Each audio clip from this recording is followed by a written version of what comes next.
Hi, it's your old pal, Uncle Mike, the not so grumpy old guy. Um, Old man, whatever. First off, thank you to the new followers, subscribers. I appreciate that.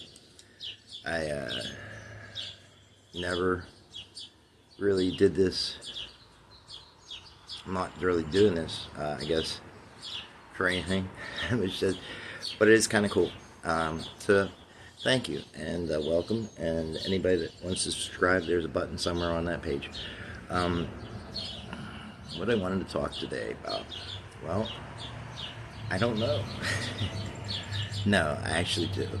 Um, there's many different people in this lifetime. Lots of them. But two stick out to me. Problem solvers and problem givers. You know, look, I get it. This world sucks. And for some of us, it feels like it's a complete uphill battle all the time. It feels like we wake up with our swords at the ready, guns drawn, and that's the way we live our lives. My therapist says it's fight, flight, or freeze. And fawn. There's actually a fourth one I never knew about. But either way, that's usually what we do. We fight or run or freeze. You know, I don't know about the fawning part because I never heard about it. So any of you therapy junkies, look it up. But okay, so the two people that get me. Okay, there's the problem solvers. They're the type that no matter what the problem, they will try and find a solution at any cost. That's what they do. They feel good when they solve something because that's an inherent nature of most guys. Anyways, I mean that's a guy thing to be sure, and there are plenty of women that do it too. So it's not like it's a sex thing. It's just, but for the longest time, it was guys. Guys came out on top because we were noticeable, which wasn't a great thing either. But they're the problem solvers. They take on anything. I feel like I try and be a problem solver mostly because I feel like nothing's impossible. Improbable, yes. Impossible, no. And there's nothing wrong with being a problem solver. The problem only arises when you take on more than what you can solve. And eventually it erodes at your self-esteem because deep down you feel like you failed. And that's never good because that just leads to depression and a bunch of other bullshit. But, for the most part, problem solvers aren't bad people. They're just highly stressed and anal retentive and try and get everything done. And then you have the problem givers. Now, problem givers are the ones that kind of get me, at least because I'm a problem solver. At least I feel I am. And, my mom was bad about this. My dad was bad about this. I actually come to think about it, I know quite a bit of people that are bad at this. Used to be bad at this. Some of them aren't even around anymore. God rest your souls. And God bless pygmies in Africa. So, yeah, some of them we won't go there. But anyhow,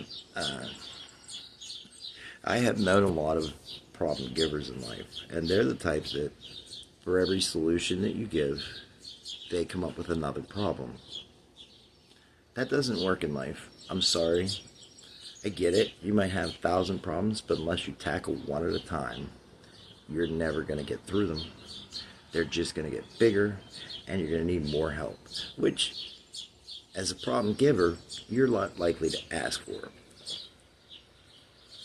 Now, as a problem solver, we take this to a different extreme. So we get to the point where we just won't help. That's as simple as it gets. Because some of us, if not the majority of us, get tired really quick of putting out dumpster fires. It's just a bad combination, guys. So I suggest that, the next time that you have a problem upon a problem upon a problem upon a problem, there are a couple ways to handle this. One, realize that you need to get through one problem to get to the next problem. Two, I know this sucks, but sometimes you shut up. Like, you're just gonna a problem giver and a problem solver can both be just as annoying, because a problem solver, sometimes the problem giver really doesn't want to have the problem solved. They just want to, I'm gonna say it as it is, bitch. You just want to bitch about it. That's fine, but there's a limit to how much people can listen to. Let's face it, you guys probably could only take me for 10 minutes tops, and that's fine. It is what it is, guys. Temper it. Just realize that sometimes you need to ask for help, and sometimes it's not as bad as it seems. Alright, to all you problem givers, this is how that works. I don't know how to do it. I did this once before, so let me see if I can do it again. You see this here, this white paper towel, this represents the overall state of the problems. It's big, it's bulky, you really can't get through it. This one, if I push too hard, it will rip. But, now, this is what I'd like to do. I start tearing these problems apart piece by piece by piece by piece by piece. There, problem gone. No more problem. Now, if I'd have tried to tackle that as one big mess, I'd have never got through it. Not by myself. I'd have needed help. By tackling it one thing at a time, break it down to its bases. I mean, seriously, when you break anything down to its base, it's a lot easier to tackle. Look, guys, I'm just going to say it like this. Don't get overwhelmed. I don't care who you are. Problem giver, problem taker, problem solver, a problem. Don't get overwhelmed with it. People might get mad at you. They might not. You can't control what other people do. You can only control what you do. That being said, look, you all have a beautiful Wednesday. This is Uncle Mike, the not so grumpy old man, signing off. Have a blessed one.